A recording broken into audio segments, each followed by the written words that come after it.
July 1st, 2023. A small group of pilots have gathered for Independence Day weekend at the Walls Point launch in the Owens Valley of California. It's going to be my first flight from here this year.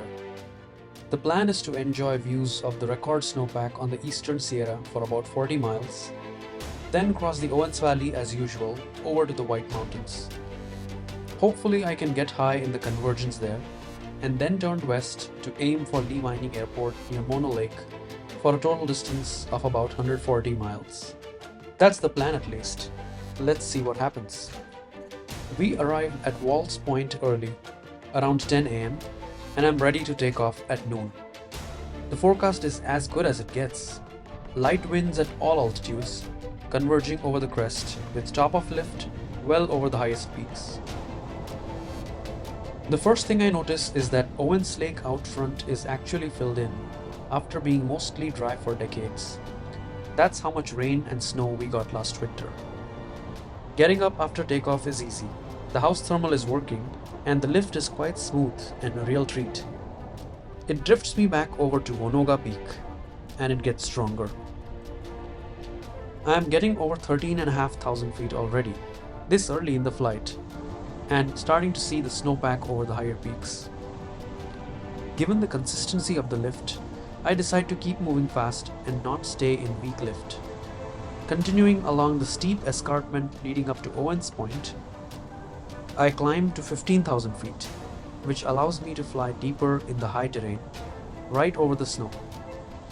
As I continue along, I marvel at the Cottonwood Lakes Basin at 11,000 feet, which contains some 12 pristine alpine lakes. I'd like to go hiking here on the next no-flying day.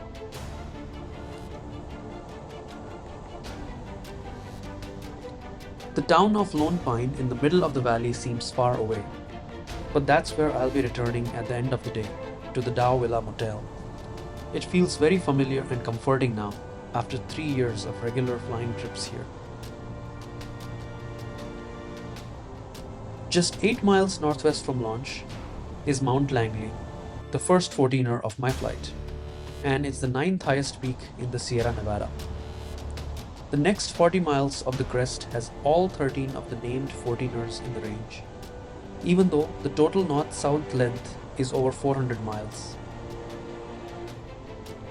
Just north of Mount Langley is a fortress-like wall with many conical peaks, the highest ones being Mount Corcoran and Mount LeConte. I take a moment to reflect on how privileged I am to have a bird's eye view of all these geological marvels. Mount Mallory at 13,800 is the last high peak before the massive Whitney Canyon opens up. Recessed about a mile deep is Mount Whitney, the second highest peak in the US and the highest in the Sierra. As I enter the canyon, also called Whitney Portal, I notice the large Consultation Lake still covered in a layer of ice and hard to discern from the surrounding snow. The main campsite used by Whitney hikers is nearby. I'd like to reach the summit on foot someday too, but I'll have to prepare for it, as it's a grueling 6,000 foot climb at high elevation.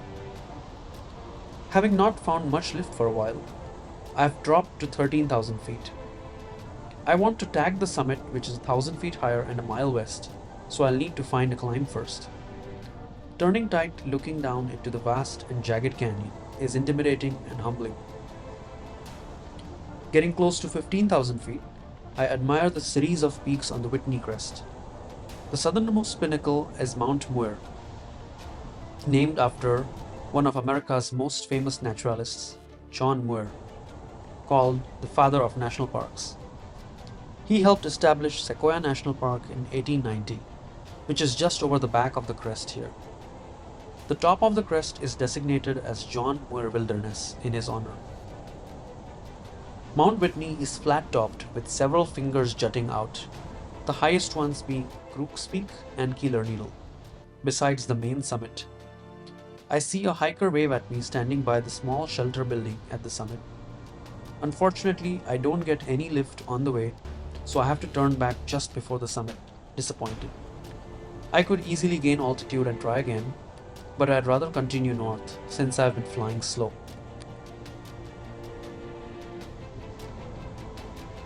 Just north of Whitney is Mount Russell, the fourth 14er of the flight. It's been an hour since I started, but I've only covered 12 miles. A steady, strong sink is flushing me out of the canyon, and I notice another glider 1,000 feet below me. Looking at the bright walls of granite reminds me of reading about the origin story of the Sierra Nevada. According to geologists, about 200 million years ago, the Farallon oceanic plate subducted or descended below the American continental plate, causing it to melt. The resulting magma bubbled up through the crust slowly, solidifying to form large chunks of granite called plutons. This continued for millions of years, and eventually the forces of erosion by water, ice, and wind exposed and sculpted the granite into the dramatic mountains we see today. As I regain some altitude, I spot the large Tulainio Lake sitting in its glacially carved cirque, still covered in ice. At nearly 13,000 feet, it's the highest large lake in the Sierra.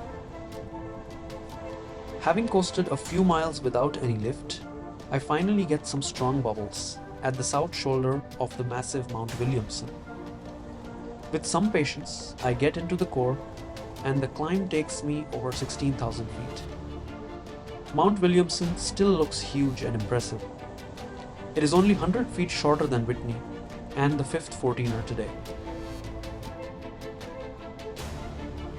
Just a mile to the west of Williamson is the conical peak called Mount Tyndall. It is overshadowed by its big neighbor, but is still a 14er. I've got a lifty line here, keeping me at 16,000 feet over this large glacial basin called Center Basin. It drains out as Bubbs Creek, which joins the south fork of the massive Kings River. The deep gorge called Kings Canyon is just 10 miles to the west. About 25 miles from launch, I am at Kearsarge Pass. Above the pass is a basin containing the Kearsarge Lakes, and below the pass is Onion Valley, which offers the least steep hike into the Sierra crest from the east. And there's a large campground here. The next basin is guarded by Mount Gould and Dragon Peak, and it contains several lakes called the Ray Lakes. They all drain into Woods Creek, which also joins the Kings River. I have had a lifty glide so far, but I'm finally below 14,000 at Mount Mary Austin. It's now been 2 hours since launch, and I'm still flying quite slow because I'm so distracted by the dreamy scenery. The next glide takes me past Acros Peak, which looks like a pyramid. Unlike most peaks that are named after people, it is named after an insect species found here. The long lake below is Stalking Lake, which is starting to melt, revealing the turquoise blue characteristic of glacial lakes. The color does not come from purity, as is commonly believed, but from fine silt particles suspended in the water.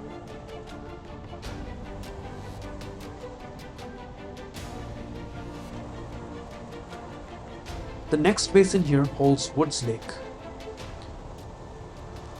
The smaller lakes are showing some interesting leaf-like ice melt patterns. I've been flying deep over the crest so far, but getting low, I need to head out to the edge. Flying past Colosseum Mountain, I'm now below 12,000, the lowest since my first climb at launch. I'm hoping this knife-edge, south-facing ridge will collect some lift.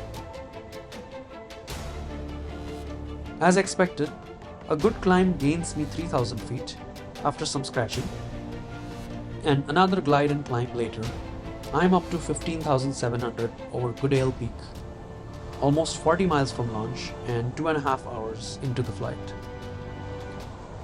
The striking peak ahead is Split Mountain, the final 14er I will see today in the Sierra. I would normally try to get another climb closer to it before crossing, but I am at a good position here, so it's time to make the eastward course change. Pulling full VG, I set my sights on Black Mountain across the valley, 19 miles away, and pick up some speed. The reddish rocky area ahead is part of the Big Pine lava fields formed from recent eruptions dating back to 100,000 years. This area extends to about 10 miles south of here, all of which is dangerous for landing. I am down to 11,000 feet over the town of Big Pine in the middle of the valley. It's the second largest town in the valley with about 2,000 people. The highway going through the town, US Route 395, is as much a lifeline of the valley as is the meandering Owens River. It's the main water source in the valley, but it is also channeled to Los Angeles, 200 miles south, providing about a third of the water supply of the megalopolis. There have been political conflicts over the water rights since 1913, when the first aqueduct was built. Approaching Black Mountain, I can no longer see its top as I have dropped to 6,000 feet. I feel very low and mentally prepared to land if I have to. But I've been in this situation before. As expected, I hit strong turbulent lift on the upwind south face of the exposed mountain. I fight the turbulence and lock myself into the core, which takes me to 16 grand in 20 minutes. Wow, that was quite a ride, and I almost got dizzy. I can now relax and enjoy the views of the spectacular White Mountain Range.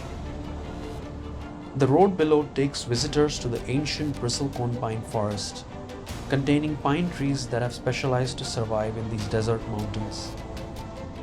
The road continues all the way to the highest point on the range, to a high-altitude research facility. The White Mountain Range is much narrower than the Sierra, just under 20 miles wide, and only 50 miles long. Even though it is in the rain shadow of the Sierra, the drainage from the range supports some farming on both sides, in the Chalfont and Fish Lake valleys. I top up my altitude to 15,000 feet at Mount Barcroft before heading to the main peak. It's one of my favorite peaks to fly over because it's so prominent and always provides strong lift. Barely shorter than Whitney and Williamson, it's the third highest peak in California and the last 14er of my flight, number 8. Just past White Mountain, the convergence is getting stronger and sucking me up to over 17,000. Cloud base seems to be about 19,000 feet, but I need to avoid the legal ceiling of 18,000, beyond which is the restricted Class A airspace. My fingers are starting to freeze and my Vario is still beeping and counting up to 17,900. Tagging this highest legal free flight altitude is an achievement of my career. It's time to change heading again, towards the final goal of leavining 45 miles northwest. I've been in the air for about 5 hours now, and I'm getting a cramp in my legs, so I open my harness and shake it off. Crossing Highway 6 near Benton, I'm flying into unknown territory for me. A short climb near Benton Hot Springs gets me back to 16,000 feet. My Vario tells me that goal is at an achievable 12-to-1 glide now, but the building headwind from the west is killing my best glide to 8-to-1. I'm hoping that the Glass Mountain Ridge will provide some lift. It's an ancient volcano containing lots of obsidian rock, and the last remaining volcano from a group that was destroyed in a huge eruption a million years ago that formed the vast Long Valley caldera to the west of Glass Mountain. My luck seems to have run out, and I can't find any decent lift. I can see Mono Lake glowing in the evening light, but it is beyond my reach now. The only road in this area is Highway 120, which is high at 8,000 feet elevation here, and the glide is shallow over rough terrain, so I decide to bail early to the highway. Having survived 5.5 hours, my camera battery finally gives up. But I make it to a nice uphill clearing right by the highway and land safely. Wow, what an incredible flight. Just about 125 miles or 200 kilometers long, missing my goal by a mere 15 miles. I'll have to try again next year. Thanks for watching.